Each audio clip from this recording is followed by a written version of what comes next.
7-yard line. That's a great call, too. Play fake. Farmer will put it up, throws over the middle. Poole, touchdown. Quick flag. 3rd down and 5. Levitt swings it to Scadaboo. Scadaboo breaks defenders. Here he goes again.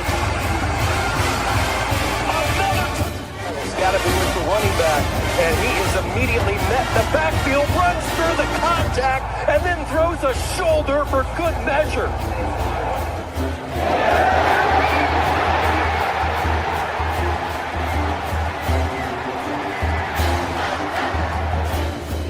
This team this year. That is true. High in the air. Right center field. Brandon Compton. Welcome to 2025. Today. Just one the other way. It's still going back. Now the drag. Walks up and down. Edwards pulls off and buries it. Richardson drives out for Robbie Ryan. Hurt 3 right on the money.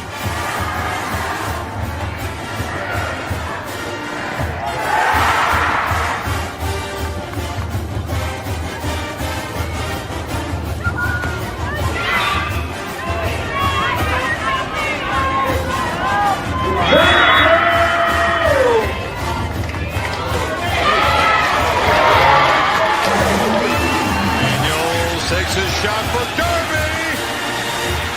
Flag out.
What is up, my Pitchfork Lunch peeps? Welcome into Friday's edition of Pitchfork Lunch, and actually, it is Pat's Run Eve. So, yes, Friday's always shouting out Pat Tillman, but always honoring Pat Tillman every day, as you Sun Devils know. So, yes, but it is Friday.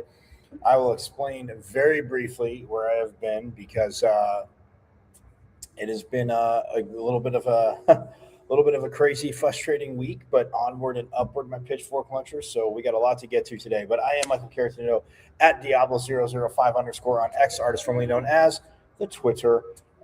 You can check out the show live there every day, Monday through Friday, 12 to 1. Also, you can go to the wonderful world of the IG. I know you guys know it, love it.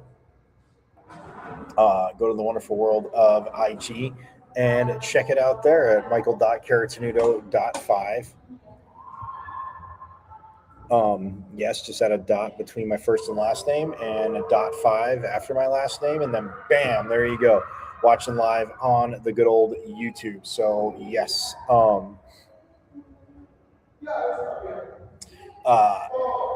Check it out there. And last but not least, Pitchfork Lunchers, you guys know this is the YouTube channel. Go to YouTube. Yes, you guys know how to get there.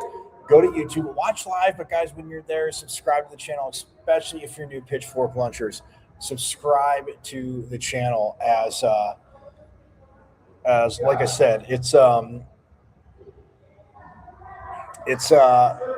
have missed a plethora of phenomenal comp reviews, whether it be with coaches, players, voices, insiders, alum, analysts. Did I mention alum, phenomenal alum? We're going to hear a little clip from when I talked to the great Juan Roque right before the Arizona game. Has always been gracious every time I've reached out to him to come on the show. But again, just a phenomenal alum. Very, very opinionated, very factual, very matter of fact, and opinionated. Yes, you love, but very factual, and he backs it up. And again, right, wrong, or indifferent, he brings up a lot of great points when it came to NIL, when it came to transfer portal, when it just the allocation of money and scholarships and everybody being the same. Like, hey, he went through it, he lived it. So yeah, that's that we'll hear from Juan Roque, but we'll hear from him about Pat Tillman. So yes, but go to YouTube because you have missed again a plethora of phenomenal conversations or sound from practice, post games, what you're going to hear, because after Tuesday, so Wednesday and yesterday, Tuesday night actually I could not get back on my computer, so that was kind of crazy, but nonetheless.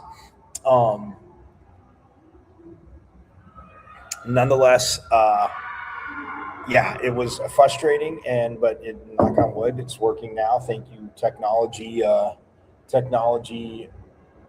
aura up there. But yes, nonetheless. Oh, and I also have a poll today, by the way. So, actually, I'll put that up in 1 second. But yes, so technology definitely. Again, was interesting. I said I changed my password on my computer, which I never did, guys. Hey, unless I went to that school down south, I would know if I changed my password, right? So anyway, but yeah, ever since Tuesday night, couldn't get into my computer. So so Wednesday and yesterday, and then late yesterday, it works. Knock on wood. Thank you.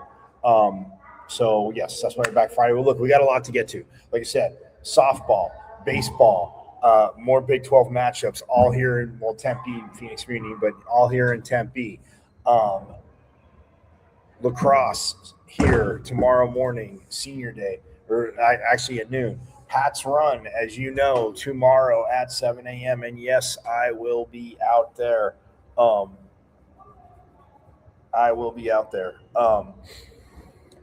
Covering it, getting sound, all that good stuff. So yeah, it's absolutely awesome. And yeah, it's Pat's Run tomorrow morning. But like I said, Lacrosse Beach volleyball will be going on. They're actually on the road, I want to say, as is women's water polo, as they're at the MPSF tournament. So, yes, that is going on. And like I said, baseball, softball, both here. Baseball playing Utah, softball playing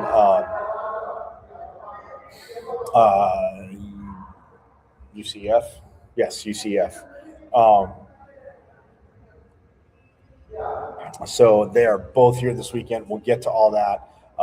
But Pat's run as well. We will get to that the second half of the show, dedicated to my interaction with Pat's run. Well, with Pat Tillman, I should say, not just Pat's run. Yes, Pat's run, but Pat Tillman. And I love sharing this story. Shared it multiple times, but you new Pitchfork Lunchers may have not heard it. But that is my whole point. I can digress back to subscribe to the YouTube channel. Go to YouTube, watch live, and subscribe. You know how to go to YouTube. You see my name, Michael Caratunito, but my page is at M as in Michael, V as in Victory, C as in Champ, 005, at MVC005 on YouTube, guys, and subscribe. Again, forks up to the new subscribers. Appreciate it. And, again, if you're here watching, I love having you here, but you know what I'm going to, you regular Pitchfork Lunchers know what I'm going to say. Shame on you. Where have you been? Unless you couldn't get into your computer too, because it told you your password changed when you were entering it right, and it wanted nothing to do with you. I don't know. It happened. It is good now. So yes, but but like I said, we do have a poll. Should ASU rename the stadium or make the new practice field? Name the stadium or the new practice field after.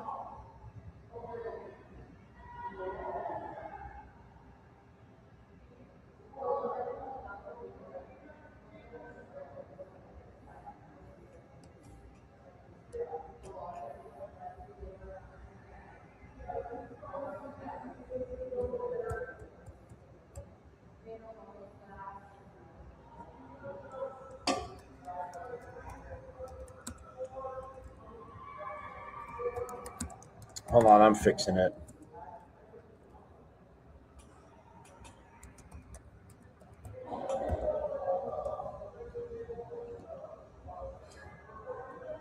All right. Should ASU rename the stadium or the new practice field after Pat Tillman, in honor of Pat Tillman? Not just asking because it runs tomorrow, but yes, the football team has the Pat Tillman Leadership Council, in which Kenny Dillingham, again, it was the Leadership Council, but Kenny Dillingham made it the Pat Tillman Leadership Council, which, again, absolutely phenomenal. But, and again, I get it, with naming rights and sponsorship, you guys are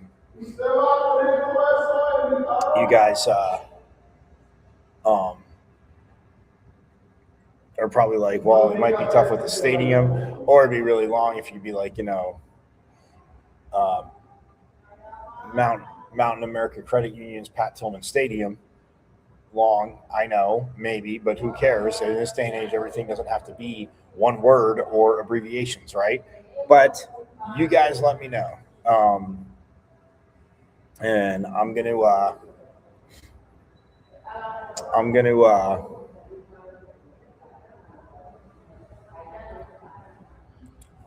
keep this going for a little bit, so we'll see it on the on just in general. So yes, should ASU rename the stadium or the new practice facility after Pat Tillman?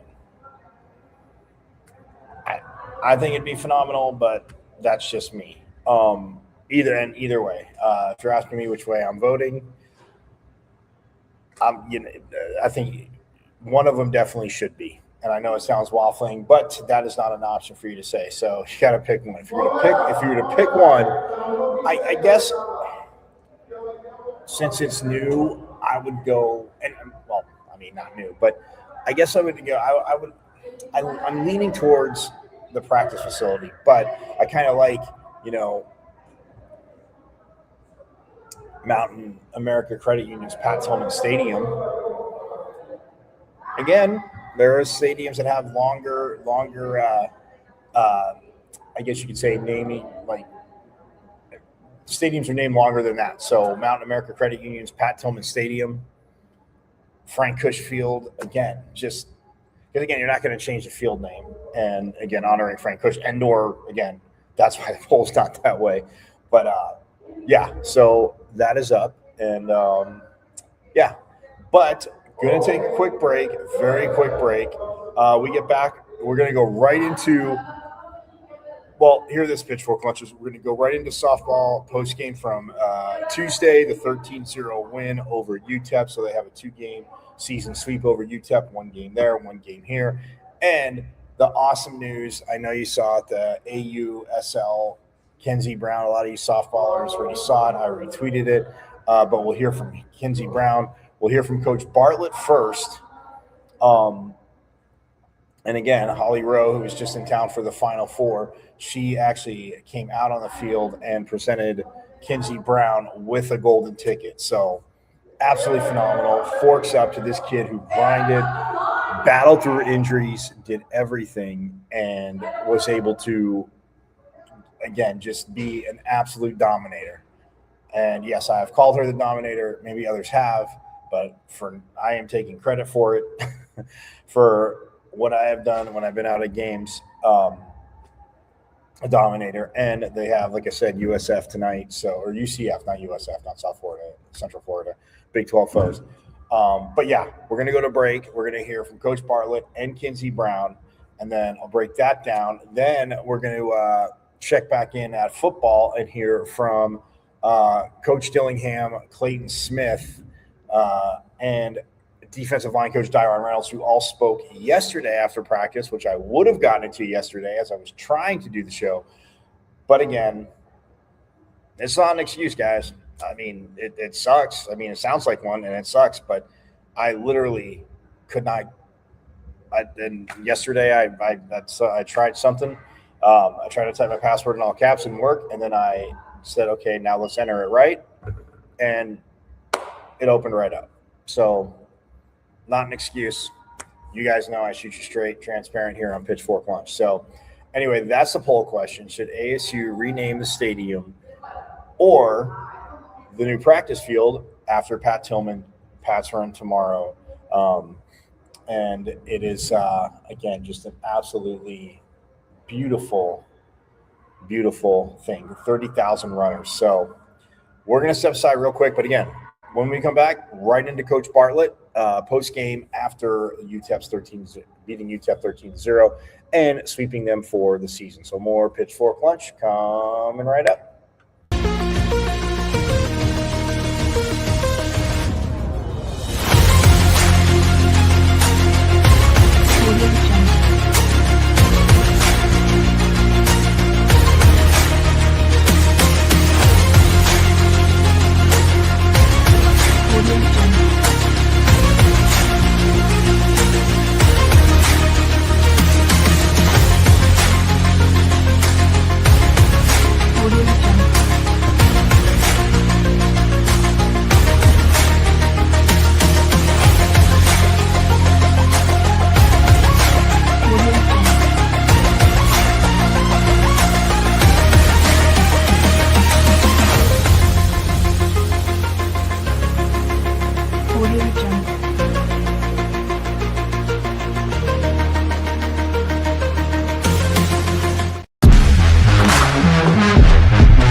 coming. But no less excited for her. You guys have heard this a million times. Mackenzie is not only incredibly talented, but just such a special human. She has been loyal. She has been our hardest worker. Just the amount of sacrifice that kid has exuded to get this program back to where it is, I'd keep her for 20 years if I could. And she is just that human. So to share that moment with her and her family was just incredible. That's a lifelong dream of hers. Very few people get to go on and play at the next level in this sport. She is certainly deserving.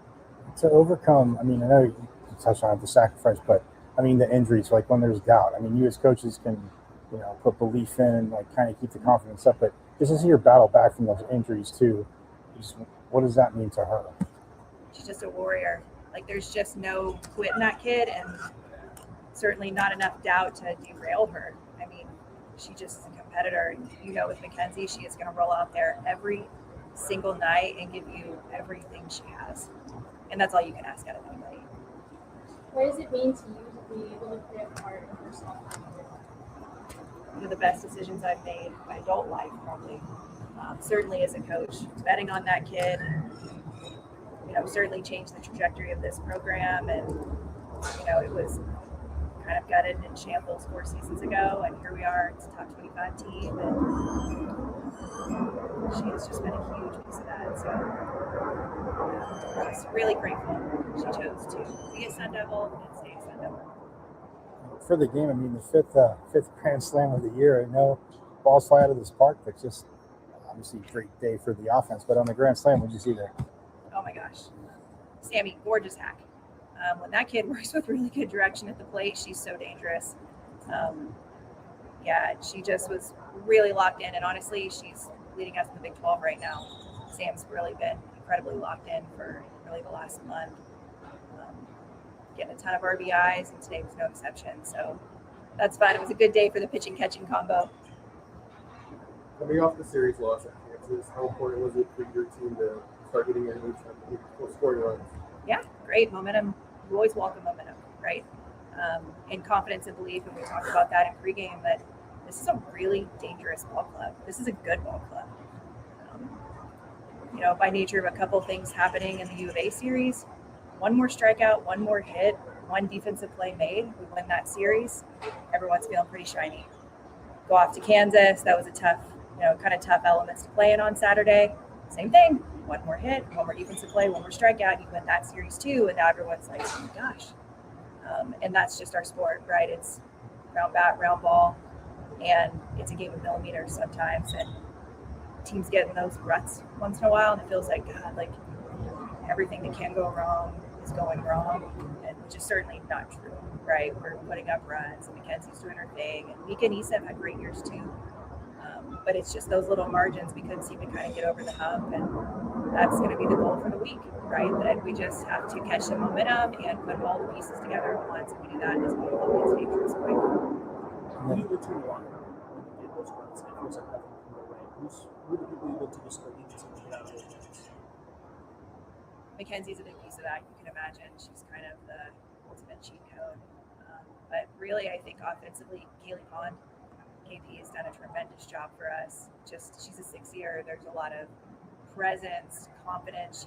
She just leads really, really well. A fun little teacher of the game. If she decides to coach, she's going to be a really good one someday. Tanya Wendell's back.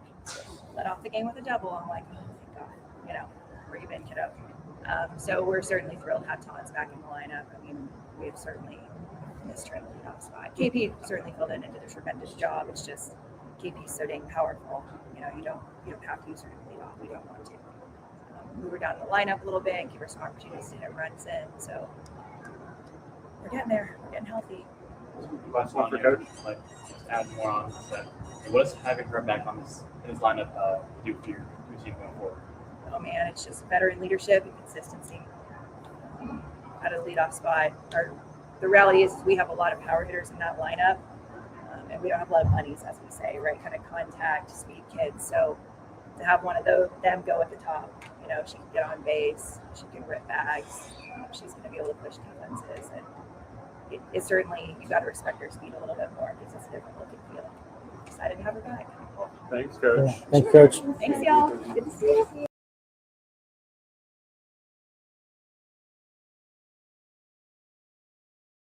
And then everyone started looking at me, so I was like, what the heck, like what's going on? But yeah, that was crazy. I was not expecting it. I'm still obviously in shock. Coach always talks about obviously the sacrifice you put in and knowing obviously the battle back from injury for any athlete in sports, always tough, but to like put in all that work and see that and have it come out to this, what does it mean to you? Oh my gosh, I mean, it's a dream come true, truly. Like, it's something I've always dreamed of my entire life, is playing professionally after college, and just to get that opportunity, wow, it's just amazing to see all that hard work pay off. What does it mean to you to have all your friends and family around you to celebrate this moment today? Oh my gosh, I'm so happy my dad could be here. I mean, of all people, my dad's been through the ringer with me with travel ball and, college. Whenever things weren't going my way, he's been through every season with me. So to have that pay off for not only me but him, like, that was just amazing. And obviously today you think about your past, playing this game and your past life and stuff. What would you tell your younger self? Now that you've kind of made Oh it my professional, what would you tell gosh. your yourself? That's a great question. I always tell people if I could do it all over again, I wouldn't sell myself short. I never thought that I could play on a stage this big and, becoming an All-American last year. Like, that was just something that I always dreamed of, but never knew that I actually achieve. So just to see that pay off, and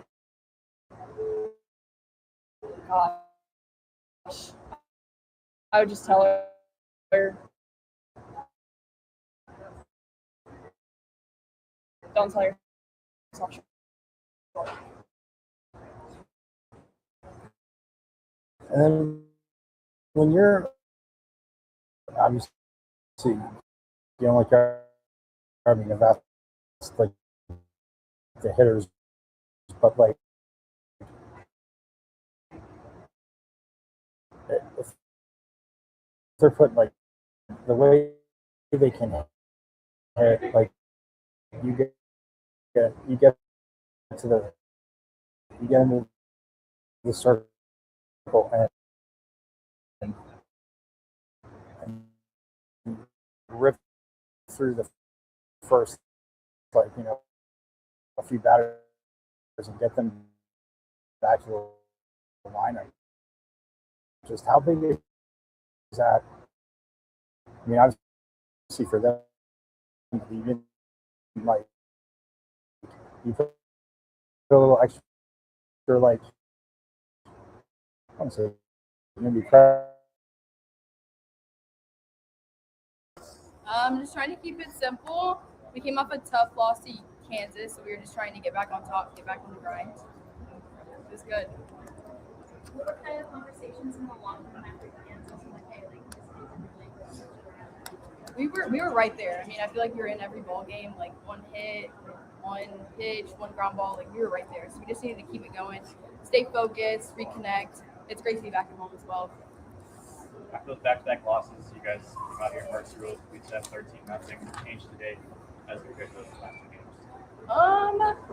We honestly just kept up the grind. Like, this whole season's a grind. We have tough losses like Kansas, but we just keep it pushing. We're back in the sun. That was nice to be back at home. But yeah. When you put up, I mean, obviously, offense is big, and I mean, Kenzie starts the game, but just even talking to Coach, I mean, when the offense starts out like that, I mean, you get Tanya back at the top of the lineup, but how just, I don't know the perfect word, but awesome is it like when obviously Kenzie goes out there and just like gets the offense right back up? Yes. When KB does that, it makes us easy to do our job. So, like, as the offense, like, we want to put runs up for her, but when she starts us off with 3 strikeouts, like, what else can we do besides score for her? So she makes it easy to play behind her. Series against a conference rival, what goes through your guys' mindset to the next series? Just kind of building off today. Like, we obviously still had a tough series against Kansas, but knowing that we're in every ball game, we've been in every single conference series that we played. So just building off of that, building off of KB's amazing accomplishment today, like playing for each other, it'll be great. It'll be a good series. Speaking of Tracy, what was your initial reaction on the field? Like, I told Coach B, I was like, Coach B, no way this is happening, and she's like, what are you talking about? She like didn't want to give it away, and I was like, Coach B, come on. But it was amazing. I mean, nobody's more deserving than KB. So it was amazing to finally. We literally had just been talking about it too. So it was awesome to finally see that happen. To add to that, obviously she's been through. I mean, Coach says sacrifice a lot, but just coming back from the injuries, obviously for every player that stuff. But for her to for you to see her work through that and then get to this level, what does it mean to the team? What do you feel it means to her too? She never stops grinding. She never stops working. I mean, she was in here yesterday just off a tough series against Kansas, and she was putting in the work. Like, when you see that as a teammate, you can't help but try and outwork her and help her out. Like, there's nothing else you want to do besides help your teammate. Got one more for Sam. And Coach mentioned obviously getting Tanya back at the top of the lineup. Kaylee, I mean, did very good there with just being able to move her down. But just what's it like to have Tanya back in the lineup and of course start the game off with a double? It's awesome. I mean, Tanya's been working so hard behind the scenes, and to finally get to see her have her moment and get back on the field, there's nothing better than seeing your teammates succeed. Thank you, Sam. Thank you. Sam.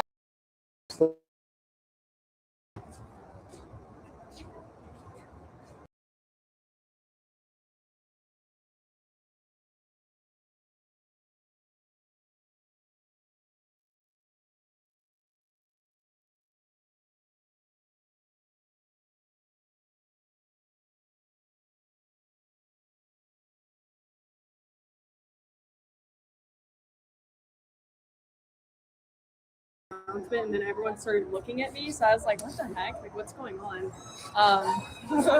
But yeah, that was crazy. I was not expecting it. I'm still obviously in shock. Coach always talks about obviously the sacrifice you put in and knowing obviously the battle back from injury for any athlete in sports, all these stuff, but to put in all that work and see that and have it come out to this, what does it mean to you? Oh my gosh, I mean, it's a dream come true, truly. It's something I've always dreamed of my entire life, is playing professionally after college, and just to get that opportunity, wow, it's just amazing to see all that hard work pay off.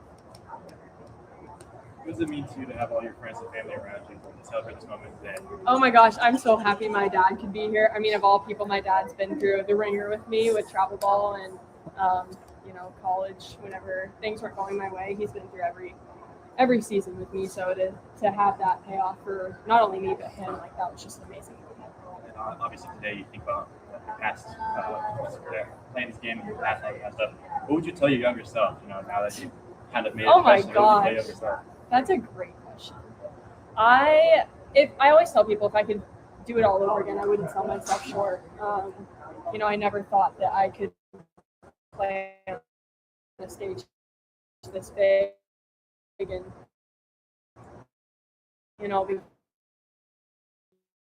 leave.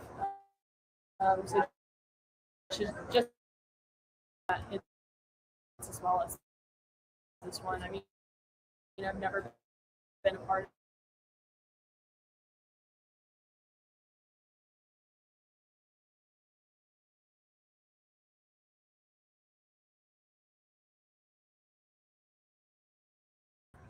Well, apologies for that. I did not realize it was skipping while I was shooting after the game, because you saw both Coach Bartlett and Sam Swan came out perfectly fine. In the beginning of Kenzie came out perfectly fine. But, yes, she did get the golden ticket from AUSL. Like I said, Holly Rowe of ESPN, who was in town for the Final Four, just stuck around for an extra 2 days, day and a half, to present Kenzie Brown with that golden ticket. And again, it's well deserved. That's why I asked her, about the injuries, and she was talking about her younger self right there. I know you heard that part about not selling herself short, and her family was there. Her dad, she's like, so her dad, because obviously travel ball, and anybody that has kids that have played a sport, if they start getting into travel ball, it is it is a second and third full-time job. I will say, between practices and games, practices become the second full-time job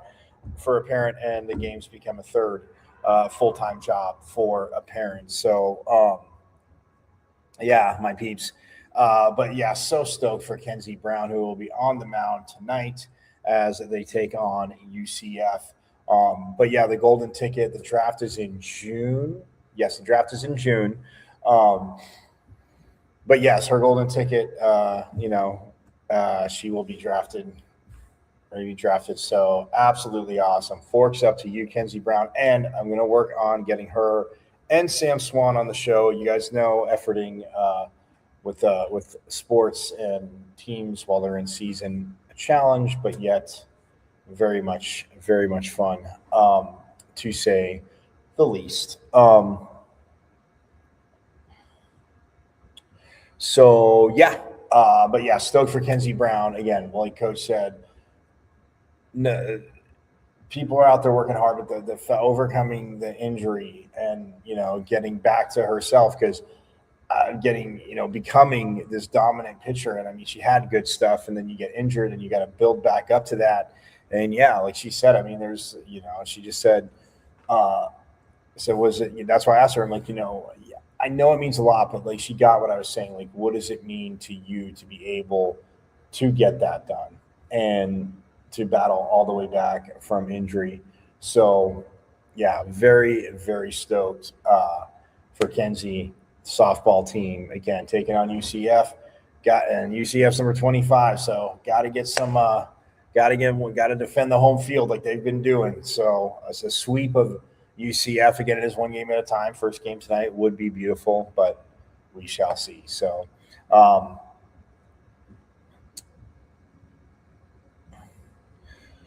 but yeah, we're going to shift gears right now into football. As again, yesterday, Coach Dillingham spoke after practice. The team, look, for spring ball, they have been in pads. Like I said, the full pads, obviously, they've been going live, offense, defense, the physicality coming out, the players, especially the transfers, the new players, more so just reacting, understanding the defense. Well, and same thing for offense, but defensive players, understanding it, offensive players, just not trying to, obviously going full speed, but not overthinking while they're doing it. So, it's coming into fruition. And man, this defensive, I will say the defensive line, CJ Fight back, Clayton Smith, who we'll hear from, back on the defensive side of the ball. You guys knew, you saw here on Pitchfork Lunch, he was working out with the receivers, decided to come back. So yeah, he's gotten again, asked about, getting the playbook, and, we could see him in some packages. Coach Dillingham has mentioned that. So, but let's get to it. We're going to hear from Coach Dillingham, Clayton Smith, and Dyron Reynolds.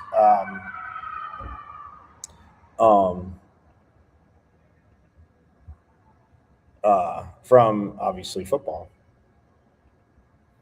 But yes, here is Sun Devil head coach Kenny Dillingham after yesterday's practice. And again, Saturday, tomorrow they'll be hanging out, Pat Tillman, Pat's run.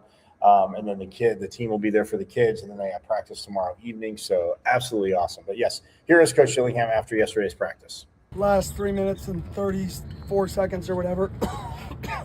And defense won all day, other than a few periods.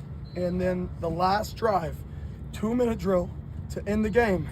We jump off sides, give the team a fade, catch the ball, lose the game. Doesn't matter if you lose 7-3 or 47-40, right? You got to win the game in the biggest moments. Offense did that today, defense did not. That's simple. Yeah, our practice, we got out and gave good juice today. Been happy with how our guys have responded after day 5. Really challenged them, and I've been happy how they've responded. The defensive line obviously has a lot of players new to the team, players who haven't played that much. How have you been impressed with the progression of that group so far? Really impressed. They've gotten a lot better, I think, moving Clayton back. Clayton's a talker, and I think sometimes when you have guys with talk and juice, it energizes the rest of the room, and I think he really energized that room, especially with CJ out. But I thought it was really good. Adding on to the defensive line, how valuable is it for them to see a plethora of different arms being tested against them throughout spring practice? Yeah, I mean, it's good for them to see different type of guys evade the pocket.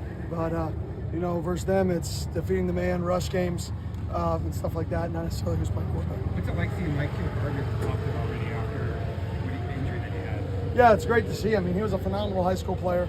He was phenomenal in the spring last year before his non-football injury, and not in here. He was training and stuff like that. But that sucked to miss him last year. But to get him back has been really good. He's been noticeable on tape. What can Jalen? What have you seen out of Jalen? Which one? Defensive end. Defense. Thompson. Okay, sorry. I didn't know if you were talking Clem or. Okay. Yeah, I think both Jalen's I've been really pleased with. They go versus each other all the time. You know, Clem's playing at a really good level right now. I've been very happy with how he's playing. Thompson's playing really high. He's a veteran. He's just some guys, they have the experience, and it looks like they have the experience when they play. Like, it's not the first time they've seen a screen. It's not the first time they've seen a big play action on 3rd and short. Like, they just know how to play football. And JT definitely plays like he knows how to play football, like he's played a lot of snaps, which he has. You mentioned Clayton's a talker, but how do you feel, I mean, to this point now of spring more, obviously the defense being installed, but just the communication defensively has been? Yeah, I think there's times where it's not good and then times where it's good. I mean, to be honest, I think some guys have done a really good job vocalizing it. Speak of Clayton. Hi, Clayton. I said you were a talker, just so you know.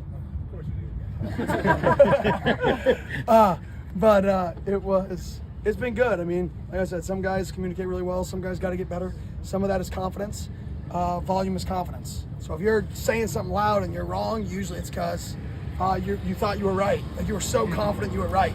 You don't scream something unless you're confident, right? So I think our guys are just got to get more confident, so they're louder, so we can communicate better. There's been some questions about Jordan Tyson's durability. What would you say in response? Yeah, I mean, that dude didn't miss practice. That dude came out, I think, the first year here, which was the 2024 team, he played our entire regular season until the second half, didn't miss practice, was moved around the entire field. I think he's led the country in targets for 2 straight years.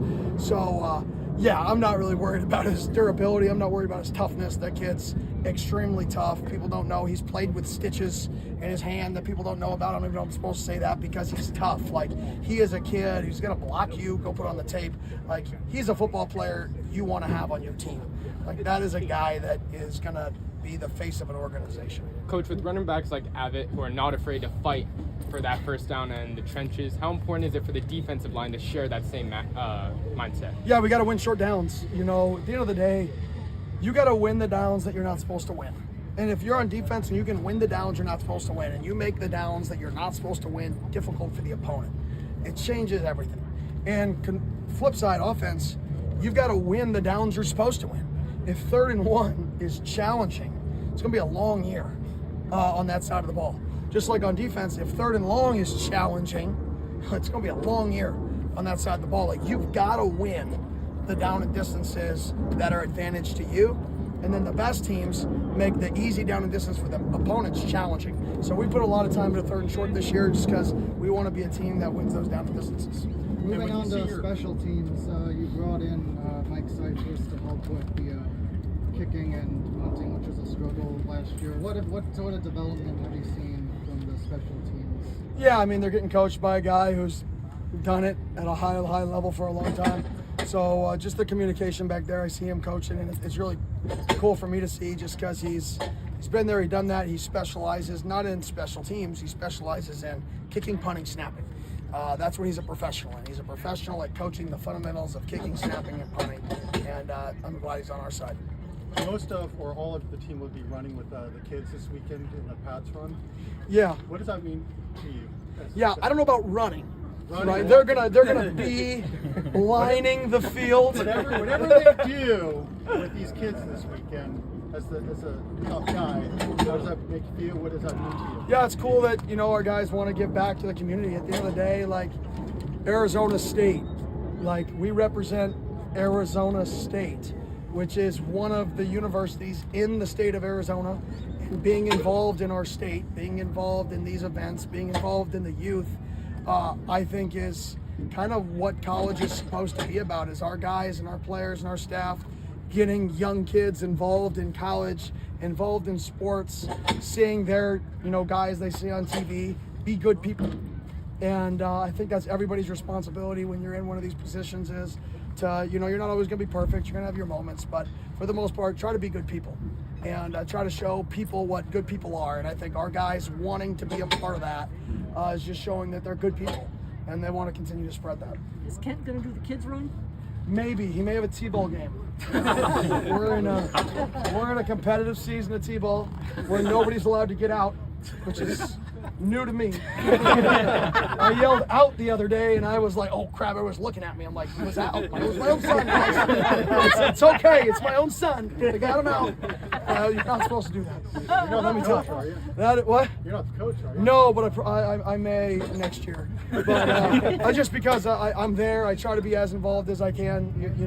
You only get these opportunities in their life a certain amount of time. So whatever it takes, the staff's gonna be there for me if I have to leave and go do something with my family, and they have the same thing. If they need to leave and go do something with their family, I want to be involved in that. That's not something that, if we talk about family in our program, but we're not present in our own families, right, then we're not really, it's all fake, right? We got to be present in our own families' lives. We got to lead by example. If we want these kids on our team to be good fathers, we got to be good fathers. And so I'm around as much as I can. So we'll find out. I don't know what time the T-ball game is, but we'll be 20 to 25 minutes early. We'll be getting some people.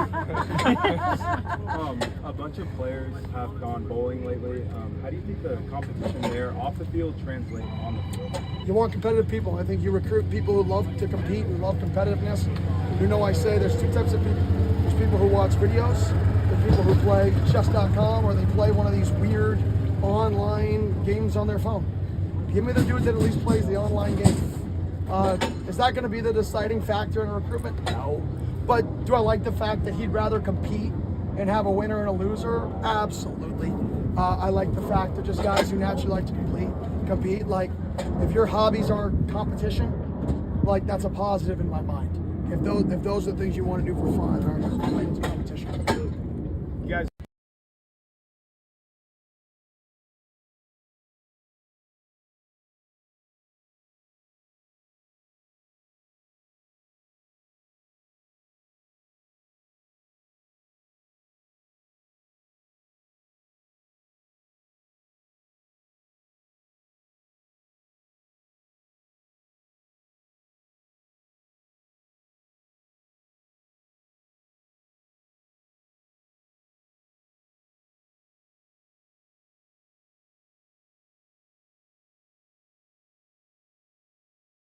True. I've been dreaming about doing this as a little kid. It's great to obviously get another year, another opportunity to run it back with my guys, my coaches. It's been fun. Dilly said he wanted me to go over offense, learn the playbook just in case. And that's what I did. It was fun, couldn't stay too long. I didn't want nobody thinking I was going to take this spot. It's a real competitive receiver room. But no, it was a great opportunity to get closer to that side of the ball as well, and then come back and be able to come back and lead and be able to relate to both sides of the ball. Can the agility, and are there drills and stuff that you learned on offense that kind of help you on defense? I think, getting back used to running routes, getting in and out breaks and stuff quick, it translates to coming off the edge, for sure. Keeping my pads down and stuff, I'm coming out my breaks, it definitely translated. What was it like learning and working with Hines Ward? It was amazing, man. Hines, Coach Ward, he's hilarious, man. He offers a unique perspective to the game, having lived it and being who he is. But it was a great experience being in that room, being around him, the guys. We had receiver dinner, getting to know them. They're great people. It was a great opportunity. How do you feel you picked up the playbook though? No, I picked that pretty good. Signals was the hardest part, but I came around there. Can you talk about coming back, because you did declare for the draft and ultimately decided to come back? So can you kind of talk about what went into that decision? With me and my team, we were looking into it, and he just noticed that I had a year at Oklahoma. I didn't really do anything, and I got charged for that year. So we decided to look more into it, and I was eligible for a medical, so we decided to push it, and I got graded my medical. So thank God, I got an opportunity to be here. How special is it to now be in your fourth season here at ASU? You started the first one with Dilly, and now you're in the fourth. How special is that? It's actually surreal. To see where we came for 4 years, it's amazing. You can truly see the vision he had for this program. In year one, you can see it coming to life here in year 4. Everything he preaches, lifers, little things, intensity. So all that it feeds into who we are today. We got a family culture. Like even on pro day, like scouts were saying, that was the most energetic pro day they've seen, and that comes from building relationships, building real relationships, and having a real family environment. What's it like for you now to be one of the guys to tell some of these newcomers and even incoming freshmen hey, I saw it when this thing was first being built at 3 and 9 here with Dilly, and I'll preach them how this culture's been built and how you guys feel about Dilly. No, it's good. I definitely feel a little old, but you know, it's good. You know what I'm saying? Because I offer a unique perspective to the young bucks as well. I can relate to them in a lot of things. So, you know, having that come from me, somebody that also went through the draft process a little bit and then be able to come back. You know what I'm saying? They listen, and I feel like we're trending in the right direction. What do you thought about the other DNs, the new guys, Jalen Thompson, Imarion, Julian Hugo? Oh, dogs. I can't wait. It's gonna be fun. It's gonna be fun. You know, just like y'all saw practice today. You know what I'm saying? We're getting after them. I feel like when the injury's right, you know what I'm saying, everybody's flowing, we're playing together, you know what I'm saying, the sky's the limit for that. Speaking of the relationship building, do you feel like you've built any strong connections with the quarterback room that is obviously pretty overhauled? Bittersweet. I say it's more bitter now because I'm back running after them, but when I was over there for sure. Cutter, there's some good guys over there, that whole QB room. Who was it, Cam? Yeah, they over there. They real cool. It was fun, you know what I'm saying? Being their favorite receiver for a few weeks and everything, you know what I'm saying? But now I'm their biggest threat, so. Did you have a receiver background before this? Yeah, I played receiver in high school growing up. Was that part of your decision when you knew you were coming back for the extra year? Was wanting to dabble in offense part of the decision to come back, or did that just kind of materialize? Yeah, it just kind of happened. You know, I was more thankful just to be able to get an opportunity to do this again, but you know, he made it better with how you want to come back and play offense. I would love to. I don't know why you asked me the question. But, you know, but no, it's amazing. It's amazing to be able to come back and compete. Were you playing hurt much last year? Because I know you had the knee scoped at the end of the year. Were you kind of playing hurt all year? I'm tough. You know, I wouldn't say I was playing hurt the whole year, but I definitely had some issues early on. But it was all right. It didn't mean I played too much. Are you going to be participating this Saturday in the Pats run with the kids? Absolutely. And what are your thoughts about being there with them and rooting them on? I want to bring energy like we did last year. You know what I'm saying? Prior years, we had the kids. We had them pretty lit. They coming out the gate strong. So, you know, just bring that energy. You know what I'm saying? Make it fun. Make it an environment the kids want to be in. Compete. Do you have a favorite DB you went one-on-one against while you were playing receiver? You know, that's hard. I ain't gonna lie. We got some dogs at DB. My favorite, probably Caleb. Caleb Chester. He funny. I like him because that's somebody I can talk back and forth with. We can jaw. And Stamps as well. Stamps, he put hands on people. And it was definitely fun competing against that rookie. With the extra year and you're not expecting, I feel like you're playing with house money, kind of a bonus year for you this season? One more time? With you not expecting the extra year that you got, just kind of feel like you're playing with house money, kind of a bonus season for you this season? Essentially. I kind of took the approach, this is my rookie year. You know, so I can go ahead and get to that mindset of being a pro. I tried that last year, so now I'm gonna get another year to live like a pro. And that way when I get to the pros next year, you know what I'm saying, I'm a shoe-in. I don't have to break no habits and start no new ones. I'm already ready to go. How much does learning the offensive side of the ball help you understand more of what offenses are trying to do when you line up on the edge? A lot. It really opened my perspective, you know what I'm saying, learning the counter side of what we're trying to do, you know what I'm saying, learning what they're trying to do. And, I had a good idea for it from playing in high school, but it's a whole different level when you get to college ball. So getting that perspective and knowing the why behind why they do it, what they do, and then coming back and understanding why we do what we do, it makes the game a lot more simple. Do a lot of the receivers pick your brain about what the defense is trying to do? Yeah. But I did the same thing. You know, we coming back, they still picking my brain on the plays. You know. You guys good? We got Coach Dyer. Yep. Awesome.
My great-grandfather was at Pearl Harbor, and a lot of my family has given up, has gone and fought in wars, and I really haven't done a damn thing as far as laying myself on the line like that, and so I have a great deal of respect for those that have and what the flag stands for.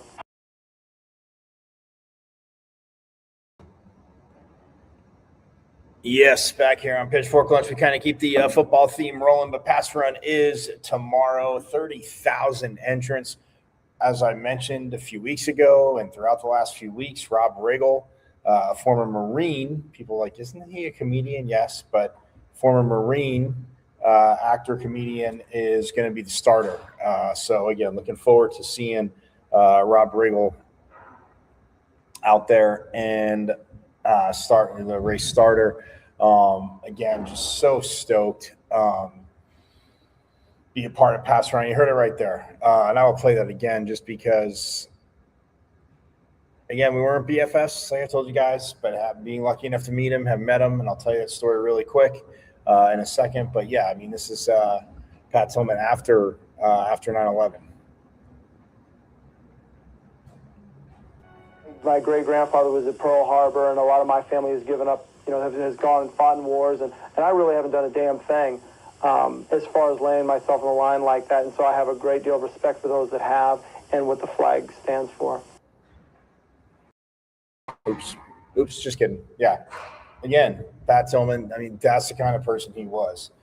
Before I talk about things, here is Juan Roque with a phenomenal remembrance of a freshman Pat Tillman, a young Pat Tillman who, yes, I will say, you guys have heard the story a million times. First show of the season, talked to Doug Tamaro back in August, and, Pat basically told Bruce Snyder, like, you can redshirt me, but I'm going to graduate in 4 years. I got things to do. And, yeah, they never redshirted him. But here is a phenomenal story from, obviously, a former teammate, but great friend, of Pat Tillman's, but a friend of the program, Juan Roque, who played with Pat Tillman. And, yeah, this is just absolutely awesome. Check this out. True freshman year, he got in with the with the one defense for a couple plays, just for a package they were running. And I remember I was playing guard at the time, so it was like a cross trap where I would go to the weak side linebacker and seal him. And I went and I nailed him pretty hard, but he was so short I didn't really get a good surface on him. I kind of hit him above the shoulder pads. And he turns around and he hits me in the face mask. So I grabbed him and I'm like, "What are you doing, freshman?" I shoved him. He gets up and he comes at me like a Tasmanian devil. I'm thinking like it would have been over at that point. So now he gave me a pretty good little fight. That poor bitch that they broke us up. But of course, me being so tall, I just kind of grabbed him by the face mask and was just kind of holding him in place. And he's just coming at me just crazy. That was true freshman year, true freshman Pat. And he played his true freshman year. He didn't redshirt. He came right in and played. But that showed me up in Tonazona that year that he was fearless. He was not in any way going to back down from anything. And that attitude is what carried him to be the Pac-12 player of the year or Pac-10 player of the year at that point, that time. But funny thing, for all his bravado and his courage and his fierceness on the field, he was scared of javelinas. I will say that. Because in Tonazona 95, so that I'll set the stage for, we had the senior cabins that were up by the Chow Hall in Tonazona. They're still up there now. You can see they're the two big brown cabins that are kind of line the football field. Oh, yeah. Juniors and seniors would stay. Then you got the Chow Hall on your way down. You'll see the Chow Hall on the left. You'll see the cabins on the right. Then you'll see the creek. And then there's the field. Yep. So we would always congregate in the senior cabin. It was 95. And we didn't have a lot of seniors on that team. So the juniors were actually staying in the senior cabin. It was Jake, me, Keith, Isaiah Mustafa. We're all just kind of hanging out. And this is about maybe 10:30 at night. So we had meetings into the night. We typically cut about 10 p.m. Then for about an hour, we'd all be up BSing, talking, rapping about this or that, life, religion, whatever it would be. And all of a sudden we hear this stomping. And we look, and the door comes in Pat, just completely frazzled. And Pat wasn't one to speak very diplomatically when he was fired up. That effing pig had teeth just effing big, and oh my gosh, it was chasing me. Oh my gosh. And he was just freaked out. Oh, what happened? He says, well, I was walking from the meeting rooms down like by the coach's cabin, and then I saw these two little piggies, like these two little pig babies. So he started walking towards them. And then he heard this horrible snout is what it was the mama javelina. And he was all I heard these little hooves on the concrete or on the pavement, or not pavement, it was like asphalt. So he said, I just ran. And so the asphalt kind of ended where the coach's cabin was, and it was all dirt. So he actually ran through the dirt into our cabin because that was the first door he saw open. And he was freaked out, saying that thing had teeth like this big and it was coming after him and all that. But I'd never seen him afraid until that moment. So that's one of the funniest moments I have of.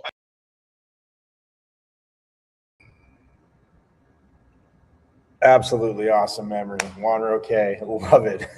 And again, Pat Tillman, straight shooter. I mean, again, on the field, just, you talk about fields, like he talks about bravado and obviously what he did enlisting in the Army after 9/11. You heard the soundbite right there. But, man, I tell you guys what, when Juan told me that, and you saw me, I'm cracking up because at the same time, like, yeah, if you've ever seen a javelina, I mean, I've seen them from afar. You're like, all right, it's just a big pig, but they can move. And, yeah, obviously Mama Javelina is going to protect her babies. And, yeah, Pat, up there at Camp T, I never knew that. And so stoked. I asked Juan that story. Asked him if he had anything in the fight. Of course, you knew Pat wasn't going to back down. But, I mean, Roque about 6'7", 6'8". And, I mean, Pat Tillman, a little bit over 6 foot. But, like Ron said, like, hey, he's coming out. He's like, all right, I got to calm this guy down. So he just extends his arms and is holding him back. But, yeah, Pat just showed he wasn't going to back down. And like he said, did become Pac-10 Player of the Year. But the Javelina story, that's just epic. Yeah. Look, the first time I saw a little javelina, I thought it was a pig too, baby one, but I didn't go too crazy close, and I didn't have a mom chasing me because I am sure I'm with Pat on that one. The teeth were that big, and look, I share this every year that I've been doing the show, and obviously Pat's around to come up talking to former teammates. A lot of former teammates or former players, I should say, were at practice yesterday. And it's just good to see. I mean, Jason Moore was out there, I should say old, but a tight end, played high school ball with Jason Moore. So he was here, and just a ton of players, some parents obviously out too yesterday. But for Pat's run, Gus Farwell, always great to see him. The Go Devils Go. No, I will not try and do opera like he does, but you guys know it in the stadium. You love it. Forks up to Gus, absolutely rocks. He was out there again. Quite a few other players out there, and Coach again Dillingham wants, loves that involvement. And but yes, my story, Pat Tillman, to wrap up the show. So my freshman year here at ASU, Forks Up. Yes, I'm a devil, you know that, but I lived in PV East before they changed. Being a broadcast major before they had the downtown campus, and they changed everything where signing with dorms. But right here, PV East, literally right across the street from the arena and the stadium. So, one of the girls I met and their friends, she lived on the 4th floor. Mandy, they went to the same high school. Obviously, Pat Tillman a few years older, but knew the family. So one day I am walking out to class, headed to class, leaving the dorms, and I see her. I was like, oh my goodness, walking with Pat Tillman. I'm like, oh, hello.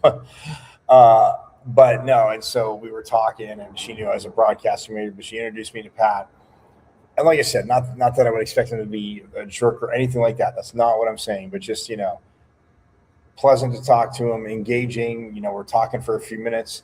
I was headed to class, but that was one of the times I'm like, well, I can be a few minutes late because it's not, crazy big deal, but I want to talk to Pat Tillman while we're here, and then they were headed out. But so talk to him, and then I kid you not, my pitchfork lunchers, and I've said this before, a lot of you have heard it, but you're going to hear it again on the eve of Pat's run, paying homage to Pat Tillman, who again gave his life, went and served 9/11, joined the Army, and gave up a huge contract.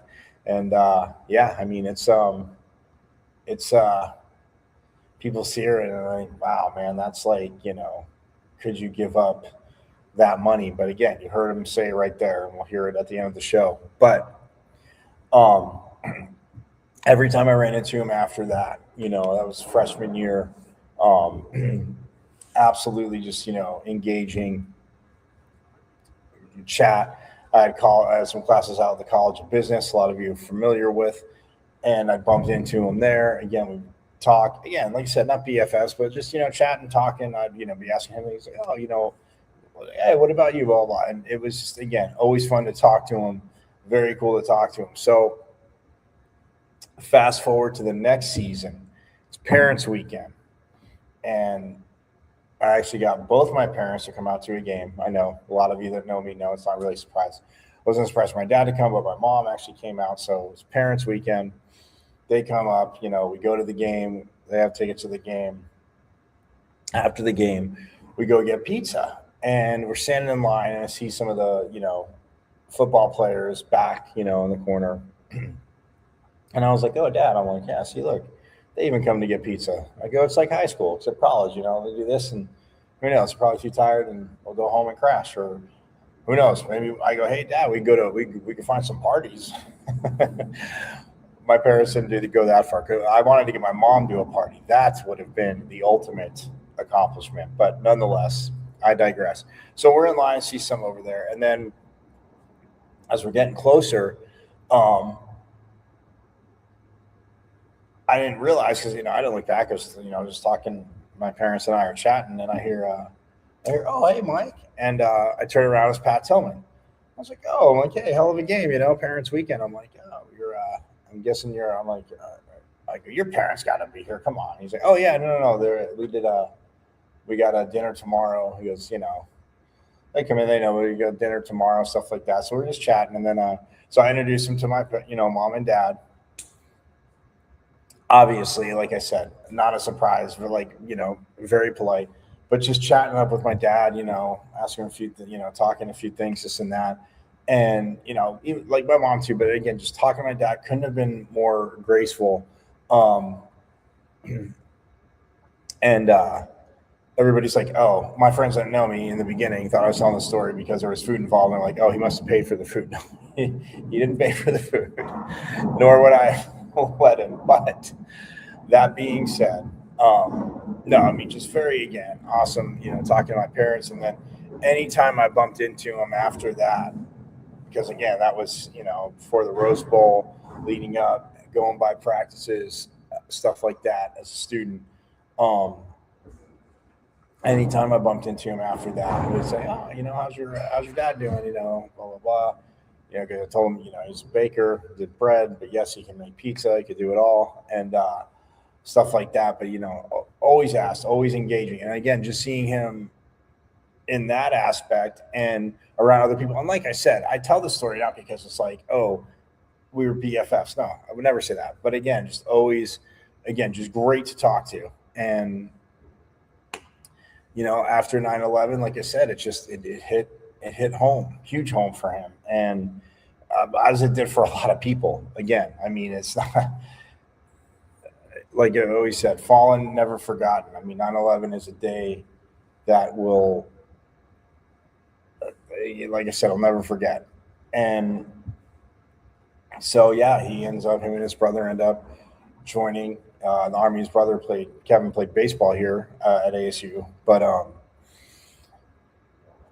and so, yeah, and then you guys know it's unfortunate. It ended up being friendly fire. It was very unfortunate. And, and the Tillman, that documentary on it, his mom, and again, just absolutely gut wrenching when you see it. But yeah, Pat Tillman again was over there doing what he believed in, and like you said, I hadn't done a lot in that aspect of putting it on the line, but man, like I said, just when I heard the news, and again, people can be like, oh, obviously sad, but yeah, I remember just watching SportsCenter, actually at one of my friend's house, good friend's house, and I'm watching SportsCenter, and then it breaks in, and we're literally sitting there speechless, and I definitely there were definitely some waterworks, because having family that served in the military, the sacrifice that it takes for them, but also for their family. And, he started the Tillman Foundation, which leads to, they got Pat's Run going again, Doug Tamaro, a huge cog behind that. Again, the associate athletic director, sports information director. He, again, has been around it. I mean, the Tillman Foundation supports nearly 1,000 Tillman scholars across more than 160 universities nationwide. It was founded in 2008. The program typically selects approximately 60 new scholars annually from a competitive pool of applicants, investing over $40 million in military veterans and spouses to date. Total scholars, like I said, nearly 1,000 active and alumni scholars. Annual selection, like I said, roughly 60 are chosen each year. The program supports service members, veterans, and military spouses. Like I said, impact over $40 million in scholarships. Again, events like this, and there are Pats runs all across the nation. I mean, what they started here, again, the Tillman Foundation forming in 2008. Again, Doug Tamro, Forks Up, shout out. You guys know, absolutely love Doug. A big cog behind it. And $40 million in scholarships to date. Scholars are chosen based on leadership, service, and academic excellence with a 98% graduation rate, which, again, Pat Tillman, a 4.0 student, like Doug talked about that again earlier in the season. So, like I said, the fact that, and I met, obviously being on campus, a lot different than it is, today, taking online classes. But being on campus, around campus, meeting football, you bumped into guys. And a lot of I told a lot of you, I ran track through my freshman year, but also did try to walk on. Of course, knowing it would not be easy, but at the same time, appreciated it. Wish there would have been a few more things done back then. But, again, probably would have been a practice squatter anyway. But that being said, Pat Tillman that's why I had the poll question. Should ASU rename the stadium or the new practice facility that's going to be built on the northwest side of the stadium after Pat Tillman? So you guys go to the practice field or the stadium, and I get the naming rights to the stadium, but you could go, Mountain America Credit Union's Pat Tillman Stadium. I love that. I said I was leaning towards practice field because it was, their building is going to be new. It could be the Pat Tillman practice facility, but that's one of those things where, but again, Frank Kush Field, again, that's not changing, and again, nor should it. But yeah, I think, Mountain America Credit Union's Pat Tillman Stadium, I like their sound of that, or the Pat Tillman, not just to say practice facility, but so yeah, I can see it. I absolutely love it. But you guys, again, I'll keep this poll going.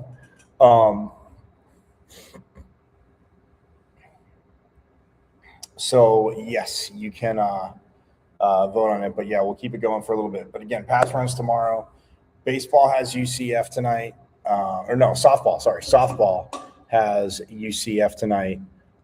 Baseball has Utah.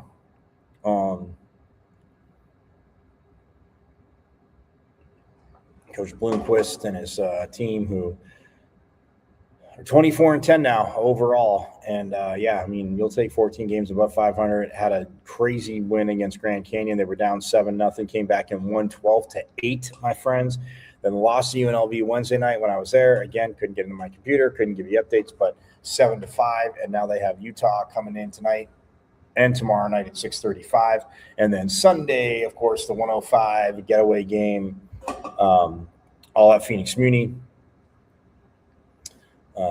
And then don't forget, we're going to be talking about it Monday, but that team from down south, who they just took 2 out of 3 from in Tucson, will be here Monday, the 13th. So, again, just letting you know. But, yeah, Utah, again, 6:35 tonight and tomorrow night, and then 105 on Sunday.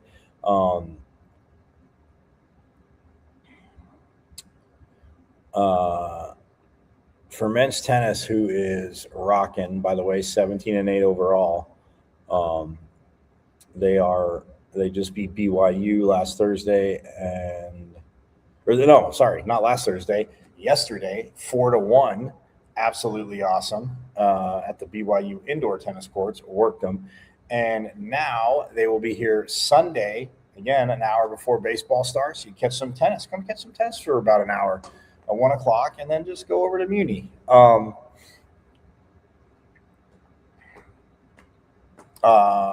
But yeah, that is their last home, and then Wednesday through Saturday, it is the Big 12 tournament in Orlando, Florida. So UCF will be here on the 12th, and then UCF hosting the Big 12 tournament. So look, man, the Devils, they have won 3 in a row after dropping 4 out of 5 after they did fall to number 9 Arizona 4-0. I know, tough to swallow there, but yes. So they on Sunday at noon at the Wegman Tennis Center, they will be taking on UCF.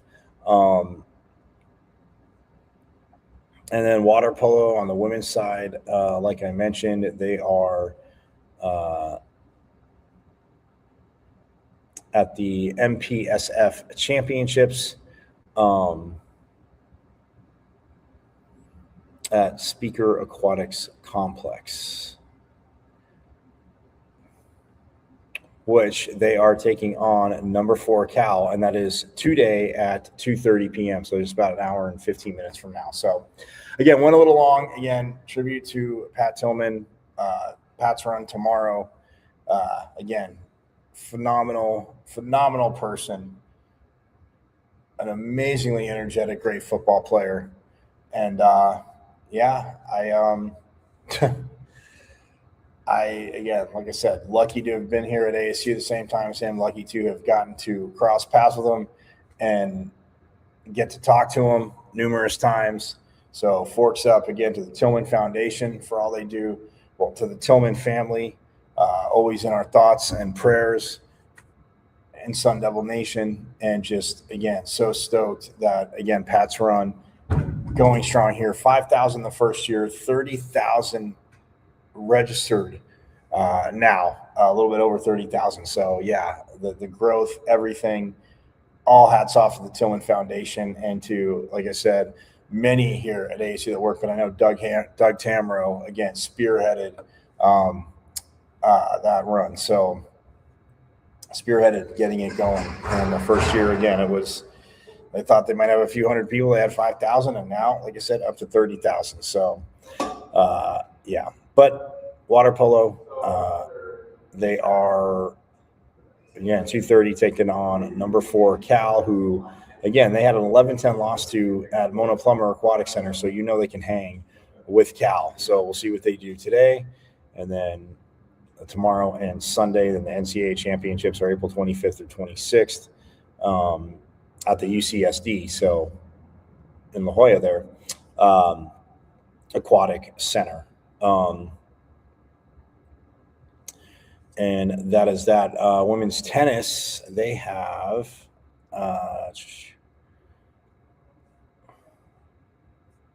who's 18-4. Again, men's and women's tennis, like I was saying, literally been crushing it.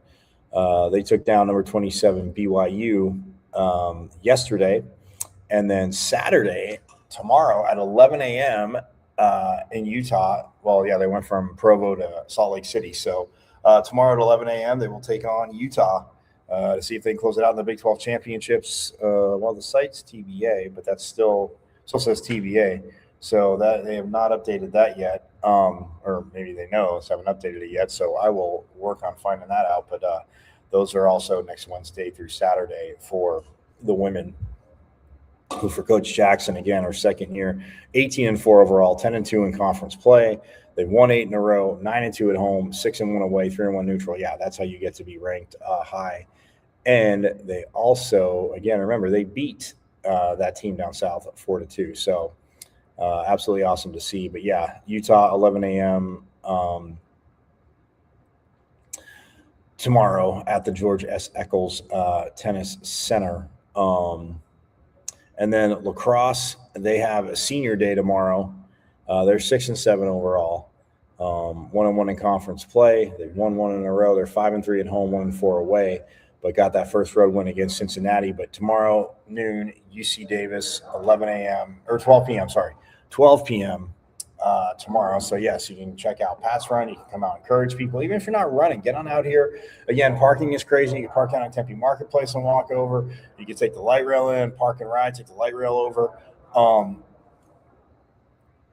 But yeah, that, and then at noon you can go to UC Davis and ASU Sun Devil Lacrosse as a coach looking to get back to 500 and on senior day, because then they are at Stony Brook, at San Diego State, and at Colorado to finish off the season. So they still have 3 more games after that, but again, they are road warriors, are the Devils. And then the Big 12 tournament is the end of the month, April 30th through May 2nd. But tomorrow noon, get out to the Sun Devil Lacrosse Soccer Stadium, senior day, honor these seniors. They have been phenomenal. And yeah, we'll see what they can do against UC Davis, because they win, they get back to 500, and then they would have won 2 in a row, be 6-3 at home. Love seeing that. So, and they have a chance to actually go 4-4 away. But again, it is 1 game at a time for that. So, and then like I said, softball, UCF all weekend long.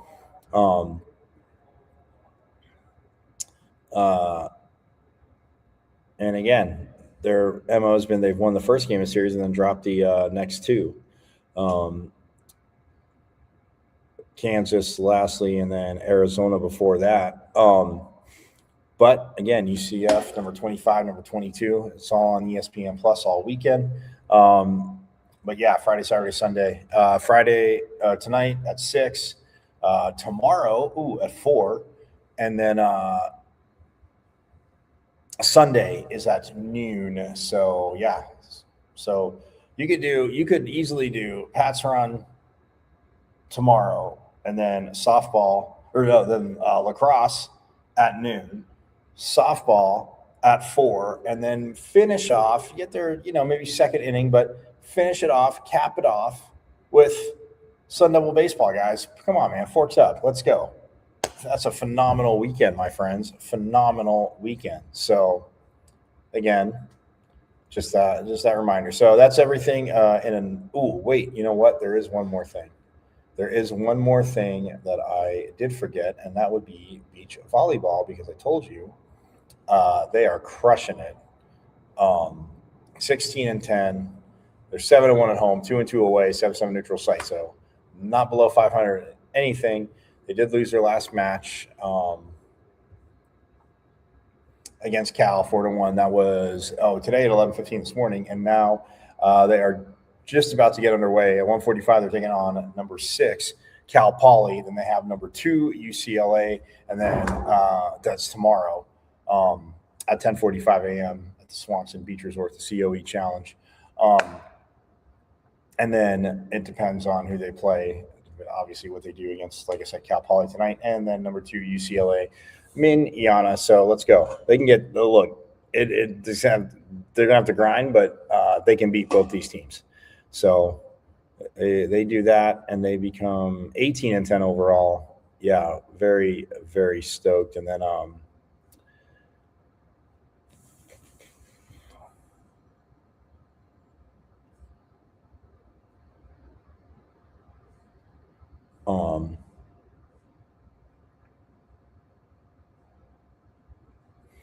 and then they're at Long Beach State next Friday. So again, still got a little bit to one more to do. In the Big 12 championships are the 23rd and 24th at the Bear Down Dome. So they're down in Tucson for that. So they got to go too far. Not too bad. Unfortunately, yes, they have to be on the campus of that school down south. But it is what it is. But like I said, drop to Cal 4-1, 1:45 Cal Poly. You can follow it. So that is the weekend. We'll get to it all on Monday. Again, should ASU rename the stadium or the new practice facility after Pat Tillman? You guys vote. You let me know. Let's rock it. But yes, I will see you tomorrow. Monday. Same bad time, same bad channel. Again, have a phenomenal rest of your weekend. And thanks for reigning back-to-back Big 12 champs women's volleyball. It is #our state school down south. You found that out. again in baseball last weekend. Women's tennis, men's tennis. There's a few here and there. Women's hoops, you get what I'm getting at. It is hashtag our state. So thanks to women's volleyball, big back-to-back Big 12 champs, women's volleyball, reminding me of that. But yes, have a phenomenal rest of your weekend. Have a phenomenal weekend. Again, make it a Sun Devil weekend. Get out baseball, softball, lacrosse. Get on out here. Do not be bashful. Get on down to Tempe, and we shall rock it. Hit me up at Diablo005_ on X, stars formerly known as the Twitter. You're going to be out on anything, but you can also check out the show live there. Also,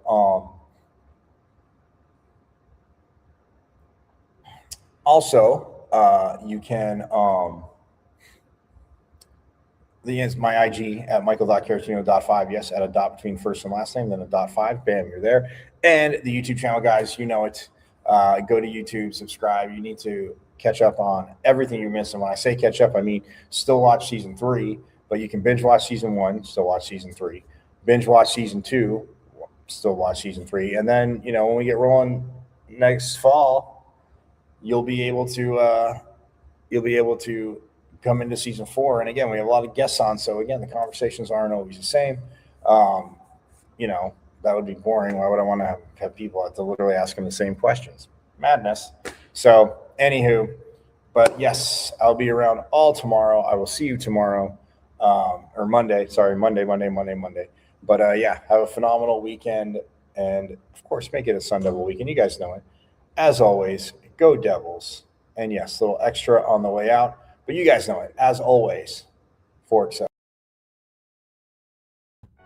My great-grandfather was at Pearl Harbor, and a lot of my family has given up, has gone and fought in wars, and I really haven't done a damn thing as far as laying myself on the line like that. And so I have a great deal of respect for those that have and what the flag stands for. I went to Arizona State. Right. I'm a Sun Devil, man. 27-yard line. That's a great call. Plummer will put it up, throws over the middle. Pull, touchdown. Quick flag. Third down and 5. Levitt swings it to Scadaboo. Scadaboo breaks defenders. Here he goes again.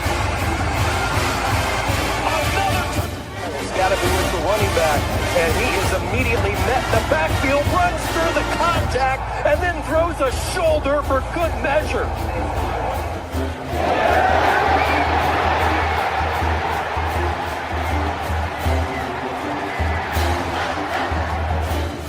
Shut this defense here. That is true. High in the air. Right center field. Brandon Compton. Welcome to 2025. This one the other way. Still going back. The drag walks up and down. Edwards pulls off and buries it. Richardson drives out for Robbie Ryan. Hurt 3 right on the money.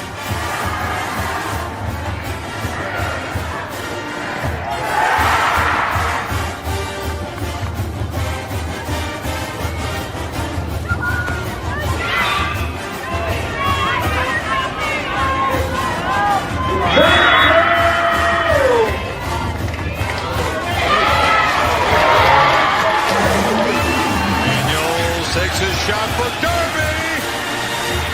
Flag out. Doesn't matter. Touchdown.